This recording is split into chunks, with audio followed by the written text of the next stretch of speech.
eu separei 3 povos que você ouve sempre falar deles. E eu quero analisar com você um pouco essas estratégias.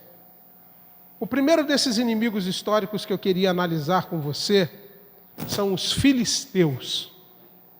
Eu queria ler contigo 1 Samuel, primeiro livro de Samuel, capítulo de número 17. Vou abrir aqui também no meu aplicativo, que a tradução aqui fica mais parecida com a sua aí.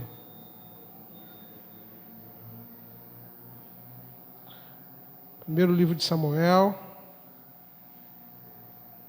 capítulo de número 17.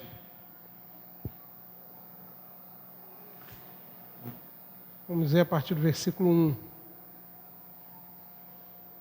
A famosa história que você já conhece, de cor e salteado, que você já leu trocentas vezes, a respeito da épica batalha de Davi e Golias.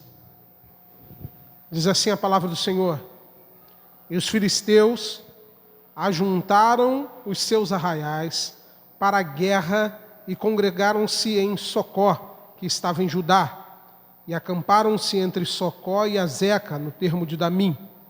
Porém Saul e os homens de Israel se ajuntaram e acamparam no Vale do Carvalho, e ordenaram batalha contra os filisteus. Os filisteus estavam no monte, a banda da além, e os israelitas estavam num outro monte, na banda da Quém, e o vale estava entre eles. Então saiu do arraial dos filisteus um homem guerreiro, cujo nome era Golias de Gate, que tinha a altura de 6 côvados e 1 palmo, trazia na cabeça um capacete de bronze e vestia uma couraça de escamas, e era o peso da couraça de 5.000 siclos de bronze. E trazia grevas de bronze por cima dos seus pés, e um escudo de bronze entre os seus ombros. E a haste da sua lança era como eixo de tecelão, e o ferro da sua lança de 600 siclos de ferro, e diante dele ia um escudeiro. E parou, e clamou às companhias de Israel, e disse-lhes: para que saireis a ordenar a batalha? Não sou eu filisteu, e vós servos de Saul? Escolhei dentre vós um homem. Você pode repetir comigo? Um homem. Guarda bem essa expressão, diga um homem. Escolhei dentre vós um homem que desça até mim. Se ele puder pelejar comigo e me ferir, seremos seus servos. Porém, se eu o vencer e o ferir, então sereis nossos servos e nos servireis. Deixa eu explicar para você, te contextualizar, para você entender esse cenário aqui. Eu sempre, quando vou falar sobre essas batalhas históricas, a melhor forma da gente visualizar, a gente lembrar daqueles filmes de guerra épicos, sabe?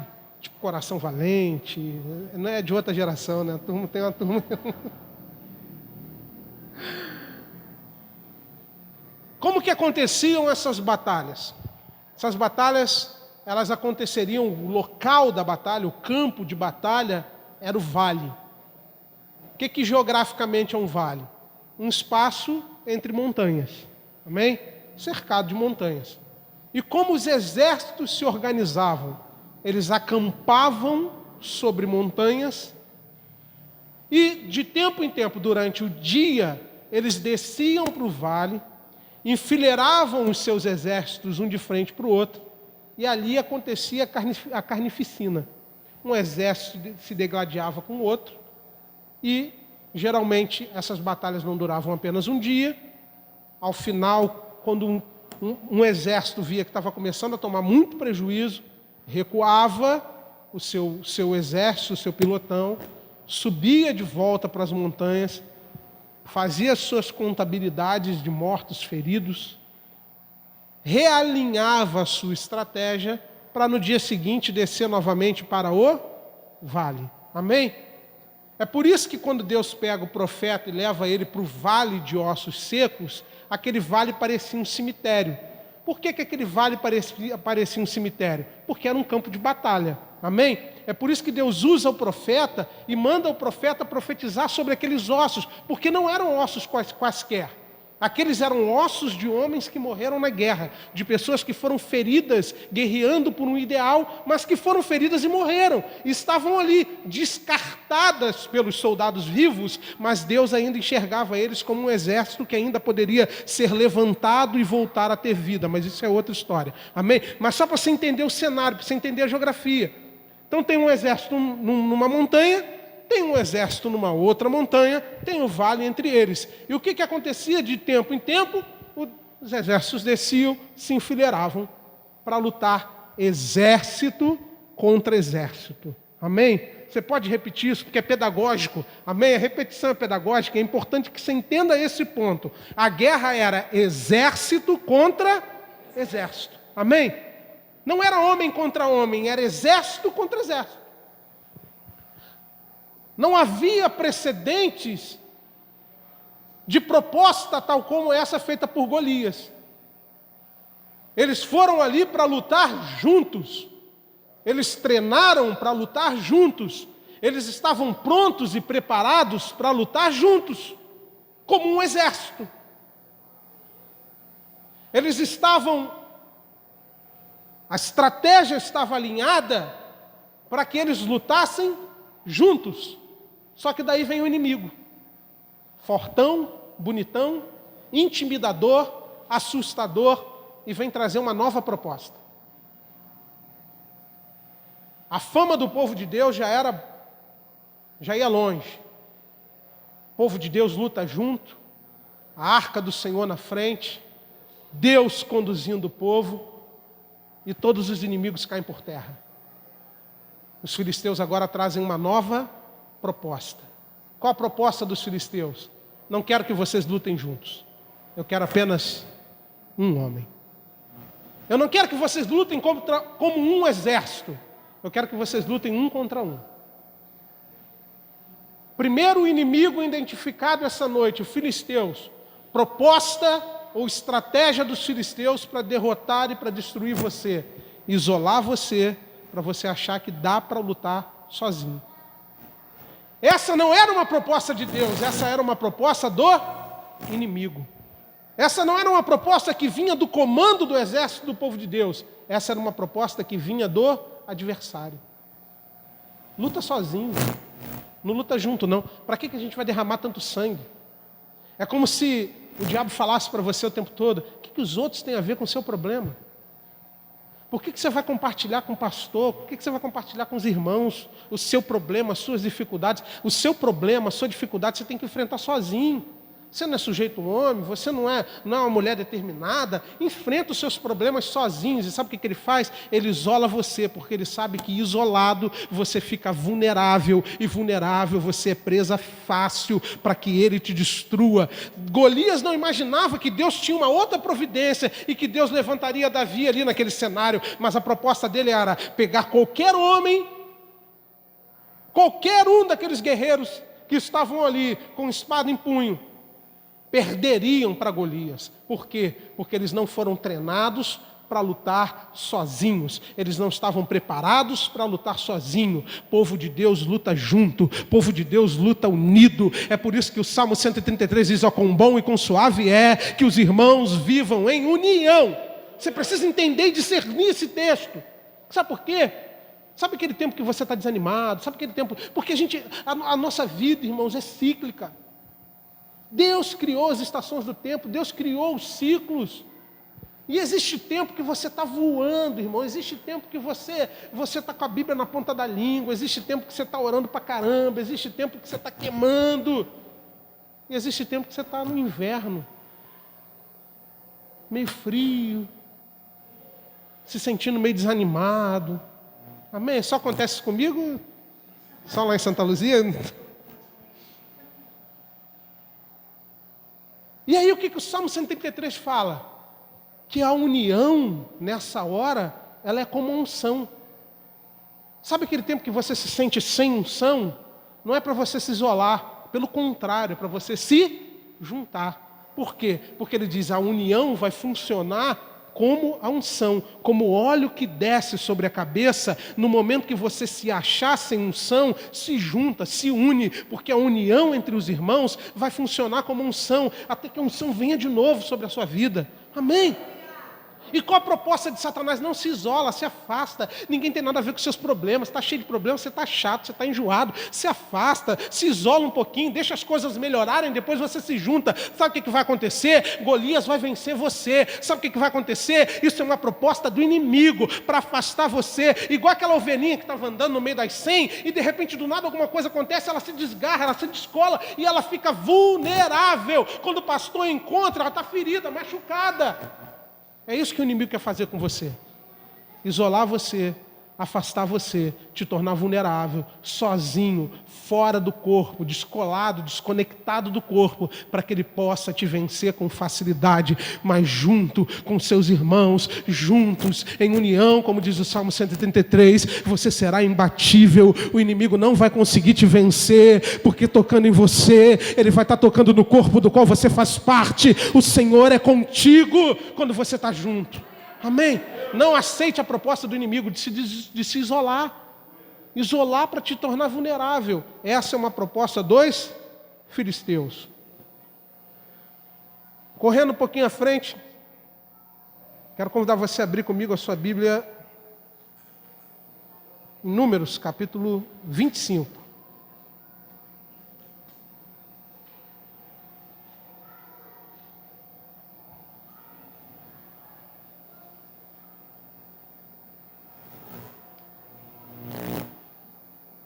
O segundo inimigo que eu separei para a gente falar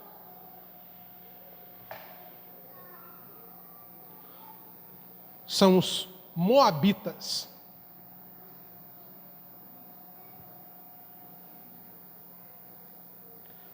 Antes da gente ler esse 25, nós vamos ler o versículo 1, 2 e 3. Deixa eu só te contextualizar também aqui na história. Se você voltar alguns capítulos atrás,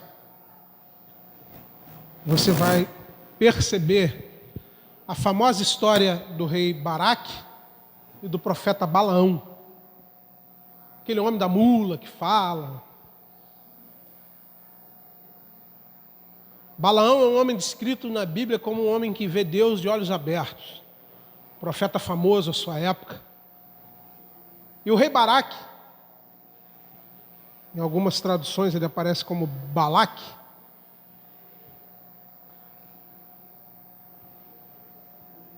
Ele é rei dos moabitas e ele está numa furada, porque ele está na rota de colisão com um povo nômade que está vindo pelo deserto vencendo todo mundo. E ele está se preparando para ser vencido também, porque antes de Israel chegar até eles, a fama já chegou. Eles falaram, eles estão vencendo todo mundo, vão ganhar da gente também. O rei corre no profeta e diz, eu tenho uma ideia, eu tenho uma saída. Eu vou chamar o cara mais badalado do momento para estender as mãos e abençoar esses caras. Porque a fama é que eles são abençoados. E sendo abençoados, ninguém os vence. Então eu vou contratar um profeta do momento para estender as mãos e amaldiçoá-los. E aí quando eles chegarem para guerrear contra a gente amaldiçoados, nós vamos vencê-los. É esse contexto, mais ou menos, você pode puxar lá, versículo capítulo 22, 23, 24. E o rei traz muitas coisas valiosas para pagar o profeta. O profeta cresce o olho com aquilo, diz, ganhei um negoção. É fácil. Estender a mão, abrir a boca e amaldiçoar. Só que algo dá errado. Porque o profeta tenta, já por 3 vezes, erguer a sua voz, erguer as suas mãos e amaldiçoar o povo de Deus. E, na verdade, toda vez que ele abre a sua boca, ele profere palavras de bênção. E o profeta chega a uma conclusão e ele diz, eu não tenho como amaldiçoar aquilo que Deus abençoou. O rei Balaque fica meio sem opção. Ele já não sabe mais muito o que fazer. Até que no capítulo 25, uma estratégia leva o povo de Deus a perder. Capítulo 25 diz assim, versículo 1. Israel ficou um tempo em Sitim, e o povo começou a prostituir-se com as mulheres moabitas, pois elas convidaram o povo aos sacrifícios dos seus deuses. E o povo comeu, inclinou-se diante dos seus deuses, e a ira do Senhor se acendeu contra Israel, porque o povo se havia ajuntado a Baal-Peor. Se não dá para amaldiçoá-los, para derrotá-los, vamos levá-los à desobediência. Porque a questão aqui não está apenas na prostituição ou na idolatria, que já é terrível, claro. Mas está em desobedecer uma instrução específica de Deus. Porque em Êxodo Deus já havia deixado claro para eles: não quero vocês se envolvendo com mulheres estrangeiras, porque elas vão trazer o Deus delas para vocês. Vocês vão se misturar e vocês vão se tornar idólatras.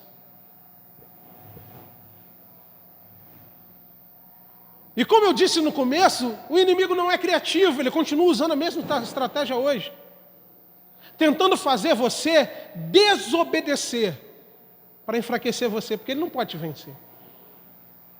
Ele não pode te tocar. E ele sabe que o segredo de tudo na sua vida chama-se bênção de Deus. E bênção de Deus é um lugar. Bênção de Deus é um lugar de obediência. A bênção do Senhor habita num lugar chamado obediência. Em obedecer ao Senhor está a bênção de Deus sobre a sua vida. E quando o inimigo te leva a desobedecer, ele te rouba, te saqueia desse lugar.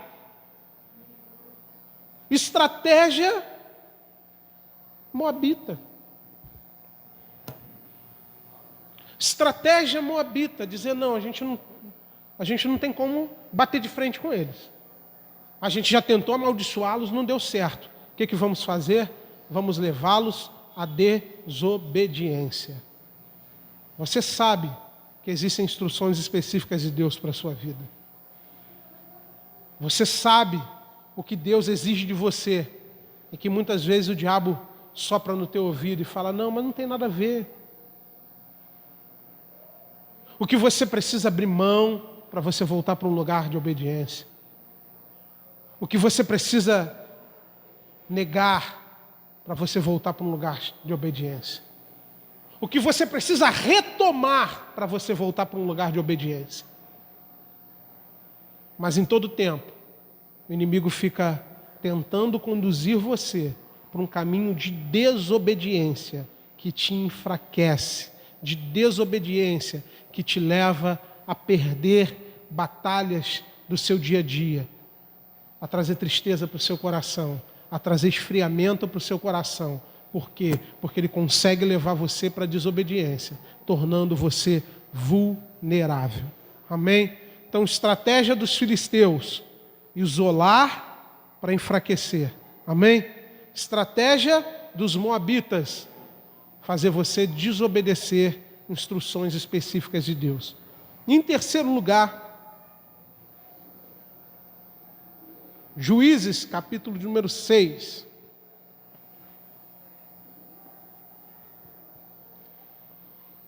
Quero falar sobre um inimigo chamado Midianitas.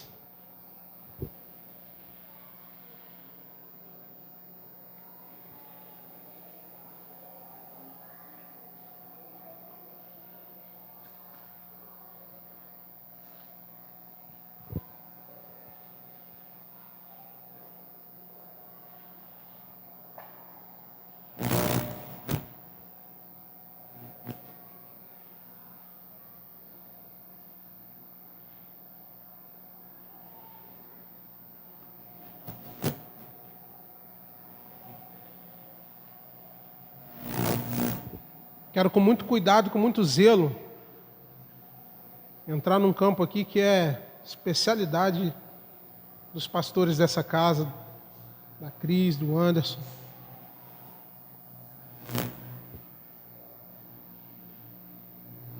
Quem achou Juízes, capítulo número 6, acompanha comigo aí.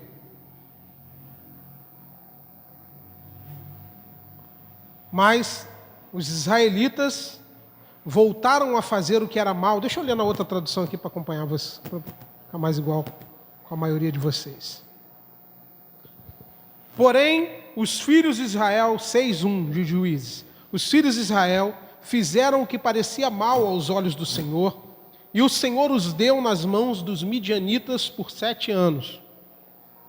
Prevalecendo a mão dos midianitas sobre Israel, fizeram os filhos de Israel para si, por causa dos midianitas, as covas que estão nos montes, as cavernas e as fortificações.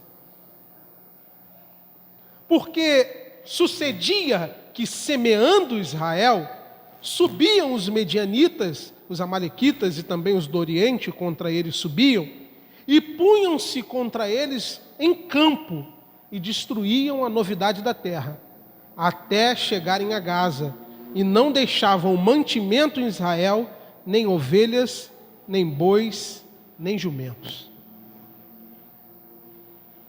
Cara, você precisa entender isso aqui demais. Primeira coisa que você precisa entender para você discernir esse cenário é você entender que a colheita para o povo de Israel era algo totalmente diferente do que a gente entende, que a gente vê hoje na colheita. Porque Deus deu para eles uma terra. A terra era de Deus. Deus deu para eles a terra. E Deus estabeleceu 3 festas. Existem 3 festas judaicas que está lá em Êxodo, se eu não me engano, a partir de 34 ou 30. Onde são estabelecidas as festas da Páscoa, a festa da colheita e a festa de tabernáculos. A festa da colheita, também conhecida por uns festa das semanas ou Pentecostes, né? Mais conhecido no Novo Testamento.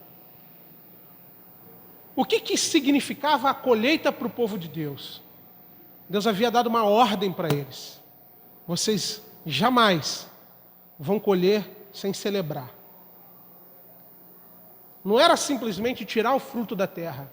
Era tirar o fruto da terra e fazer barulho. Sabe aquilo que o pessoal fala que a galinha não consegue botar ovo sem fazer festa? Assim era o povo de Deus.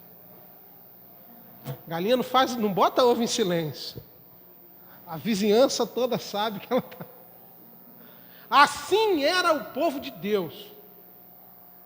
Havia um direcionamento específico, não era entretenimento, era adoração. Não era juntar a família para encher a cara, não, era adoração ao Senhor.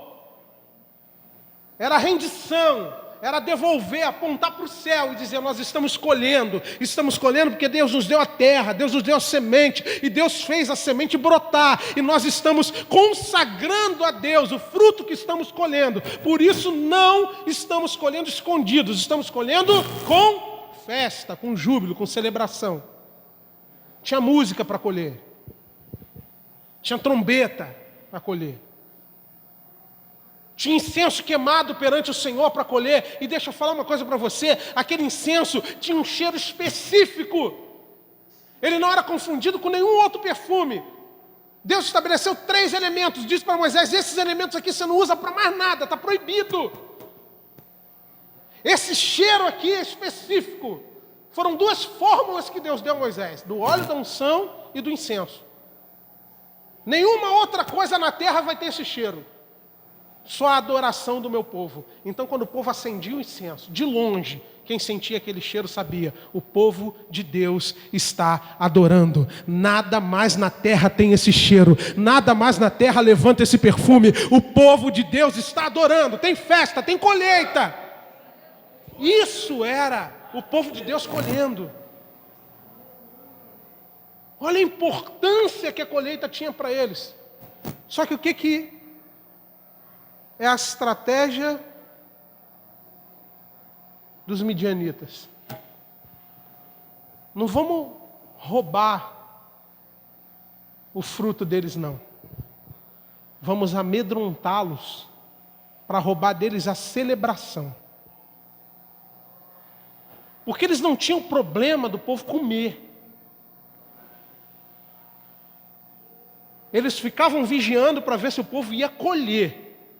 E se colhesse com festa, eles vinham e não tomavam para si, não. Eles destruíam. E eu não sei, clinicamente, não vou nem entrar na área da Cris, o Anderson também está especializando bastante nessa área. Eu não sei, clinicamente, aonde a gente vê, pela primeira vez, doenças emocionais sendo diagnosticadas e apontadas. Mas, biblicamente, o cenário aqui é claro. Porque a Bíblia diz que pela primeira vez, o povo de Israel, por causa dos medianitas, construiu covas nos montes, cavernas e fortificações. Covas, cavernas e muralhas ao redor de si. Se esconderam em cavernas, se escondiam dentro de covas e se cercaram de muralhas. Um povo que era para colher celebrando, sabe o que eles estavam fazendo? Pegando a colheita e escondendo dentro da caverna. Por quê? Porque eles podiam comer, podiam até aproveitar, podiam até desfrutar, mas não podiam deixar o inimigo saber, que se o inimigo soubesse, vinha e tomava. Olha que terrível, irmãos. Vocês podem ter, mas tenham sem festa. Vocês podem até ter, mas tenham sem alegria. Vocês podem possuir, mas possuam sem celebrar. Irmãos, como a gente está vendo isso hoje. Como isso é uma realidade desses dias. Pessoas que possuem, mas não celebram, porque o inimigo veio e tomou, amedrontou, ameaçou. Aí você encontra um cara na sequência, chamado Gideão.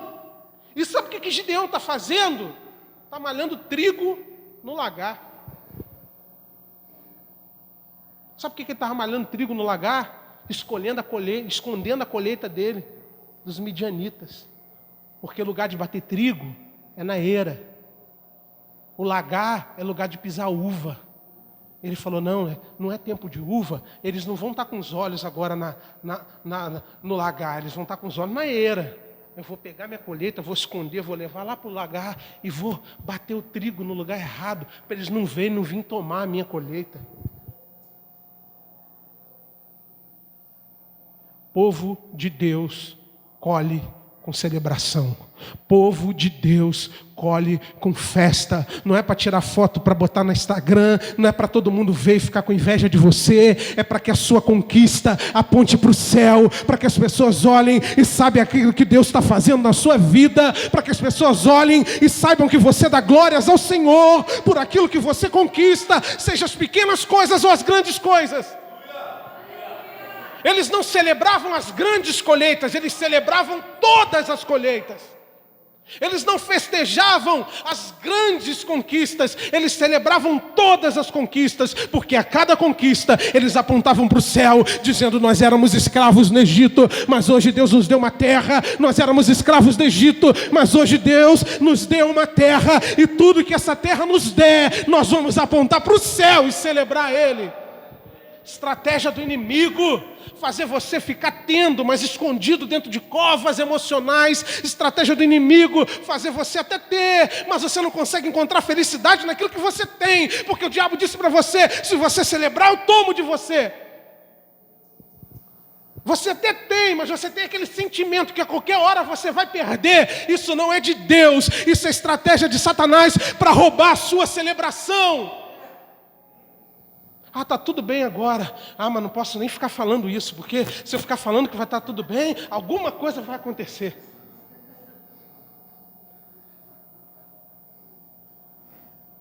Estratégia midianita.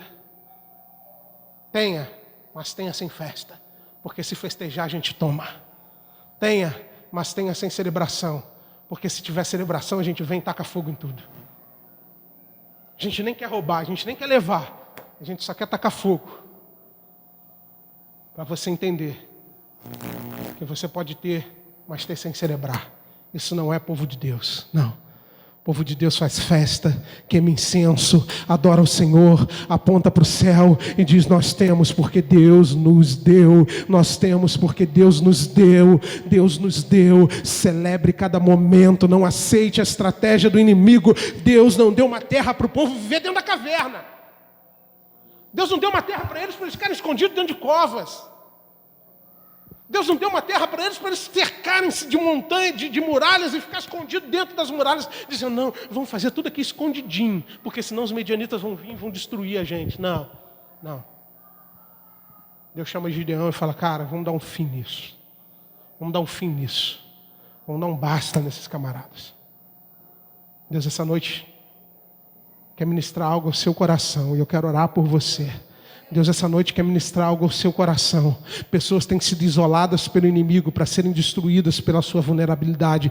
Pessoas têm sido levadas a desobedecer a Deus, têm sido conduzidas a um lugar de desobediência para que você saia fora de um lugar de bênção de Deus. Pessoas têm sido levadas a parar de celebrar, a andar cabisbaixas, porque essa é uma estratégia do inimigo. Mas eu vim aqui essa noite como profeta de Deus para olhar nos seus olhos e dizer: não se isole, ande junto, não se isole.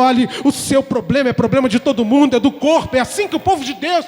Tem uma canção que a gente canta muito que diz: é assim que eu luto as minhas guerras. Como que eu luto as minhas guerras? Levando elas sozinha? Não, eu luto as minhas guerras junto, é compartilhando, é chorando junto. Como o pastor Anderson falou aqui, na hora que estava me apresentando, a gente chora junto.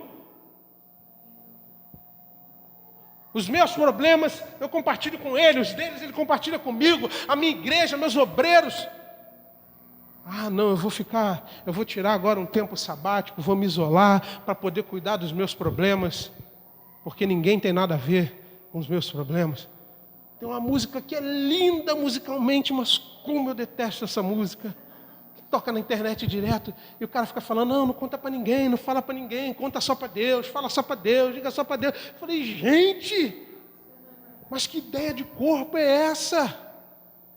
Não confia em ninguém, não fala com ninguém, não compartilha seu sonho com ninguém, não compartilha seu problema com ninguém, fala só para Deus. Eu falei: gente, e a música é linda, é bonita mesmo, sucesso na internet. Eu falo: gente, não é assim que o povo de Deus luta as suas guerras, não é assim que o povo de Deus vence as suas batalhas. A gente vence junto, a gente chora junto, a gente ora um pelo outro, a gente é suporte um para a vida do outro. Às vezes um está voando e o outro está ali se arrastando. Pega o irmão que está se arrastando, levanta ele e diz: meu irmão, eu vou te sustentar até seus pés se firmarem, como os discípulos fizeram com aquele aleijado que eles disseram: não tenho prata nem ouro, mas o que tenho isso eu te dou, em nome de Jesus levanta e anda. A Bíblia diz que eles pegaram na mão do cara e levantaram até que os seus pés se firmaram. Eu não sei quanto tempo isso durou. A Bíblia não diz se foi na hora, se foi instantaneamente, se levou alguns minutos, algumas horas, não sei. Eu sei que o único termo que a Bíblia diz é: eles seguraram na sua mão e o sustentaram até que os seus pés se firmarem. É assim que a gente luta as nossas guerras. É assim que a gente vence, lutando junto, lutar sozinho, isolado. Estratégia dos filisteus. A gente caminha em obediência. Deus fala com a gente, irmão, não é para entrar no ouvido e sair no outro. Deus fala com a gente para a gente se esforçar. Pede ajuda ao Espírito Santo: Senhor, eu preciso de ajuda para abandonar essa prática, eu não consigo sozinho, então me ajuda, segura na minha mão, mas eu preciso entrar num lugar de obediência. Por que te levar a desobedecer? Para te tornar vulnerável. É uma estratégia do inimigo. E celebração. Celebre cada vitória, celebre cada conquista. Não tenha medo do seu adversário. Levante, queime o seu incenso na presença do Senhor. Adore ao Senhor por cada conquista que o Senhor tem te dado. Aponte para o céu, que tudo na sua vida possa apontar para o céu. Amém? Que tudo na sua vida possa apontar para o céu.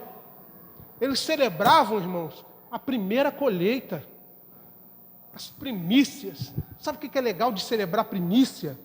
É a incerteza se vai ter continuidade. Vão dar o primeiro animal que nascer, e se não nascer outro, esse aqui é do Senhor, esse aqui eu vou celebrar ele. Amém? O primeiro fruto, o primeiro broto, e não era na colheita eles entregavam, mas eles separavam quando o primeiro broto aparecia, eles já corriam lá, botavam uma fitinha, todo mundo sabia, aquele é o primeiro, aquele é para Deus. E se o restante da colheita der errado? Esse é do Senhor, esse é do Senhor. Eu vou celebrar cada conquista, cada vitória. Eu fiz a matrícula, nem concluí ainda. Celebre a sua matrícula, porque Deus também é poderoso nisso. Amém? E depois que eu me formar, pastor, celebre de novo. Celebra cada mensalidade que você pagar. Festeja. Amém? O diabo quer te enfiar dentro de uma caverna, dentro de uma cova, fazer você ficar escondido dentro de muralhas e fortalezas. Isso não é projeto de Deus. Projeto de Deus é você fazer barulho. Amém? Vamos ficar de pé que eu quero orar por você.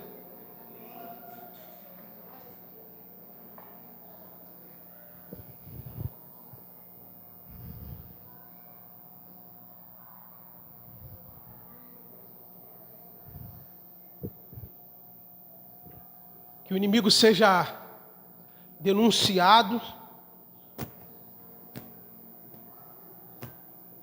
e que a sua ação seja anulada essa noite, em nome de Jesus.